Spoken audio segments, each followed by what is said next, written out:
Hi, I hope you weren't expecting somebody in a suit and tie because that's not my style. Primarily, I work on production floors and it tends to get messy, but I like to get my hands in the root cause of why companies are struggling, and that's really working with their employees side by side on the floor of where the work happens. Today, I want to talk about why most companies have poor cultures and how to fix that. The heart of most issues in an organization is their lack of a good culture, right? Your greatest asset, your employees, they're really the ones that drive success within the organization. Not one single person can run a successful business for very long on their own. They'll get burnt out. They need to be able to acquire different talent. And with those acquisitions of new employees, you start to build a culture.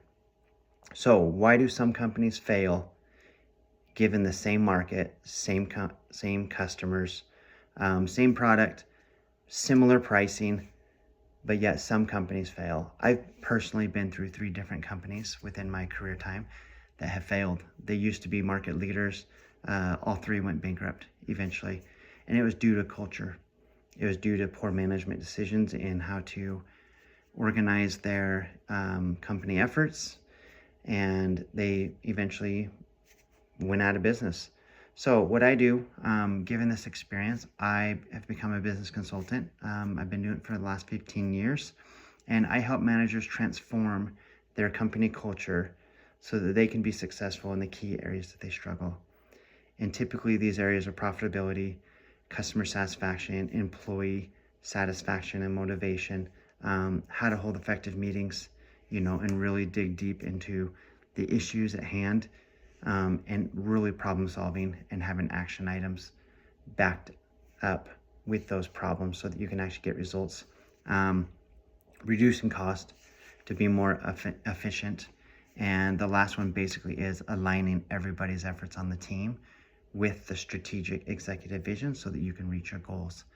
And it's better that 200, 400, 600 employees are aligned trying to help the company reach those goals, as opposed to a small handful of executives sitting around a boardroom table trying to figure out how to influence, the employee's role on the factory floor, when really they don't know what they're doing day to day. They don't know what the challenges they're dealing with day to day, out on the job sites, things like that. You really got to get where the work is happening, to really know how to improve and be more effective in resolving those issues. So that's my specialty. That's my role. I go to where the work is done.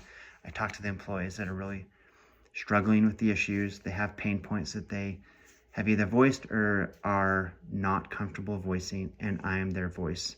I represent 3 really stakeholders in my consulting approach. The first one is the company, the profitability, the success of the company. The second is the customer satisfaction, because that's truly what's funding the company. And the third is the employee satisfaction and their motivation to change and do a better job for the company, because that's really what's going to drive success in the long run. So if you struggle with company culture, if you are ready for transformation in your organization, give me a call, give me a DM, and I would be happy to talk over some of your issues and your biggest struggles and see if I can help you resolve those. Thanks.